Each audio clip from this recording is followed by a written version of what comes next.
You know, Jill, I'm disappointed. I expected to see a miniature tomahawk or something. Well, it's a very practical way to tote a baby.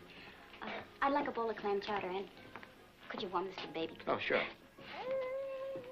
You know, I was trying to imagine what it would be like for you to be pumping gas and wiping windshields with that baby on your back. It never would have worked. I found another job. So I heard. Really like Carson? So I heard. Small town. Very small. As a matter of fact, from my garage, I can see the rooming house. And the other day, I saw Mrs. Elliot Carson going upstairs. Getting to know the whole family. Mm-hmm. They're good people. The best. Did you know the Carson daughter? Allison. How well? We went to school together. Was she in your class? No, she was in my younger brother's class, Norman. But you and she were friends. Yes. What was she like? Are you really interested, or are you just trying to make conversation? No, I really want to know. Well, then why don't you ask her grandfather? You work for him. Never ask anyone over 25 about someone under. They only see what they want to see. Well, good or bad, about Allison. Well, she read a lot. She wrote poetry. Good poetry? Yes, I guess it was. Do you remember any of it? No. Did you think she was pretty? Jill, I don't like this.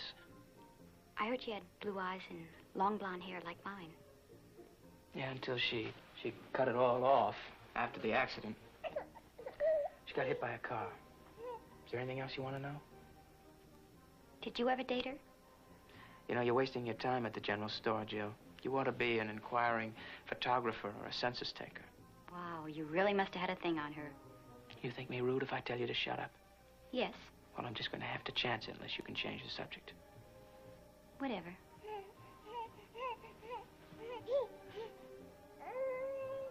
You know, I'm going to have to think of something far more provocative for our next meeting. But right now, I got to see a girl. You sure get around.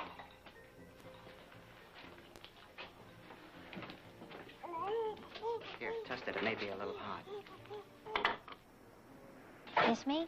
I missed you. Hey, what say we go find Norman and take him to dinner, huh? Oh, I think it's a good idea.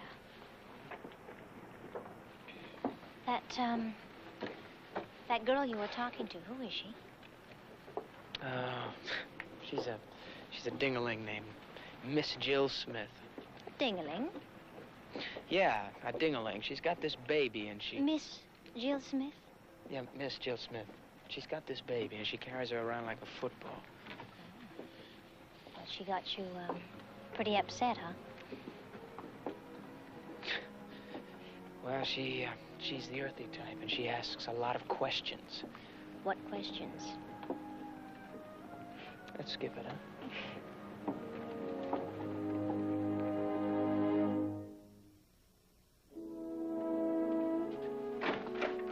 Come in. Come in. Thank you. I'll take those. Okay. Anyone care for a drink? None for me, thank you. I don't think so, Stephen. Now, about Jill Smith, I gathered on the phone you've spoken to her. Yeah, at some length. It's a fantastic story. Did she tell you all of it?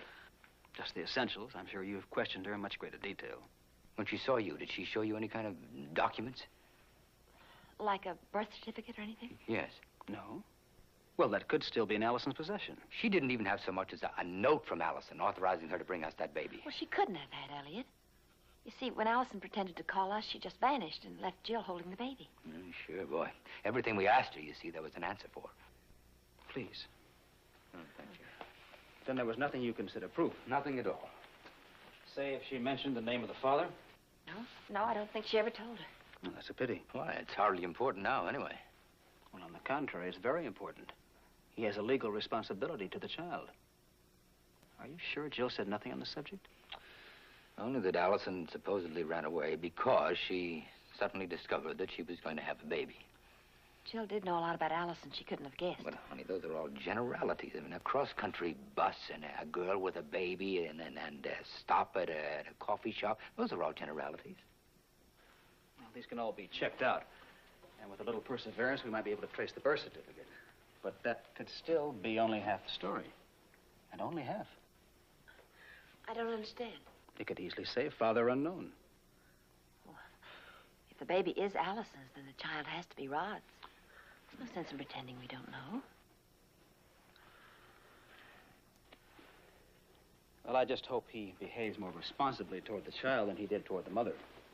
Well, Allison may never have said anything to Rod. Especially if she'd felt that the news would be unwelcome because his interests were somewhere else. She had much too much pride and sensitivity for that. Do you intend to speak to Rodney? Hardly. At least not until I'm certain the baby is Allison's. Well, the best proof of that is the birth certificate. We need to find out where the baby was born. Look, I know what agony this must be for the both of you. I'll see Jill the first thing in the morning.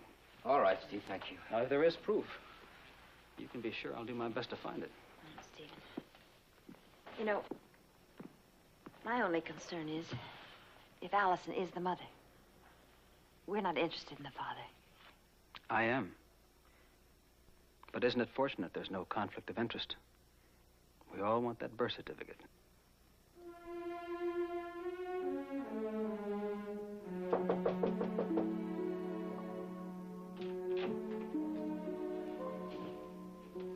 Norman? I'm in conference. You know, I'm beginning to think that you haven't paid your light bill. You got a clean shirt? Not for you. Your neck's too big. If you can make yourself presentable, we'll take you to dinner. Well, I'm booked up for tonight. And I gotta clean this place up. No, Norman. Hi, Betty. And get rid of this junk. This is where I came in. That sounds like a good place to leave. Look, Norman, it's not gonna do you any good just to get rid of all this. Why don't you talk it over with Rita first? It's her decision, too. He'd rather have an audience. Well, that's why he hasn't done anything until now. There wasn't anyone around to watch his agony. Come on, Betty. Oh, shut up. You're just as bad as he is. You're always right there, ready to hold his hand and wipe his eyes and tell him what a brave lad he is. Well, maybe you enjoy it. The two of you moaning and groaning about what a terrible thing's happened and how tough it is to carry on. Well, Rita's the one who went through it. Rita's the one with the great big emptiness. Well, have you bothered to find out how she feels? She says she's glad the baby didn't live. Well, not what she says, Norman, what she feels. She's depressed, Betty. She's depressed. Well, of course she's depressed. And the moment she gets a look at the two of you, she'll be twice as depressed.